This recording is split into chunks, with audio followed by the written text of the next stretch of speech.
তো ভাই আজকে আপনাদের নিয়ে যাব আক্কাস লেক ভিউ পার্ক, যেটি চুয়াডাঙ্গা ঝিনাইদহের মাঝামাঝি অবস্থিত। তবে এই পার্কে আসতে হলে আপনাদের চুয়াডাঙ্গা থেকে বদরগঞ্জ 10 মাইল আসতে হবে। তবে এই পার্কে আসলে আপনি প্রকৃতির সাথে মিশে যেতে পারবেন। খাওয়া দাওয়া, থাকা, ঘোরা, মানে সব মিলে একটি অসাধারণ একটি জায়গা। তবে আমরা এমন দিনে ঘুরতে এসেছি, শুধু পানি আর পানি হচ্ছে।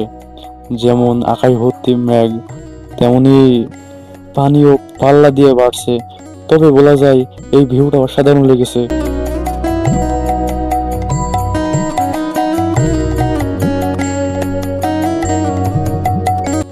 তবে এই পার্কে ঢুকতে হলে আপনাদের প্রথমে 60 টাকা টিকিট কেটে ঢুকতে হবে।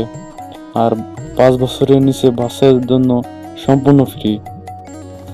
এই পার্কে অনেক দূর দূরান্ত থেকে ঘুরতে আসে, যেমন খুলনা, রাজশাহী, ঢাকা, ঝিনাইদহ, মেহেরপুর, কুষ্টিয়া, পাবনা থেকে শুরু করে নানান জেলা থেকে এই পার্কে ঘুরতে আসে আর সময়টা উপভোগ করতে আসে।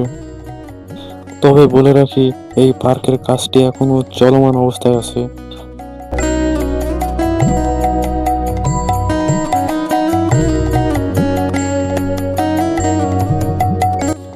ভিডিওটি ভালো লাগলে সবাই লাইক, ফলো অ্যান্ড সাবস্ক্রাইব করে দিবেন। পাশের বেল আইকনটি অন করে দিবেন। দেখা হবে নেক্সট কোনো ভিডিওতে। সে পর্যন্ত ভালো থাকবেন। আল্লাহ হাফেজ।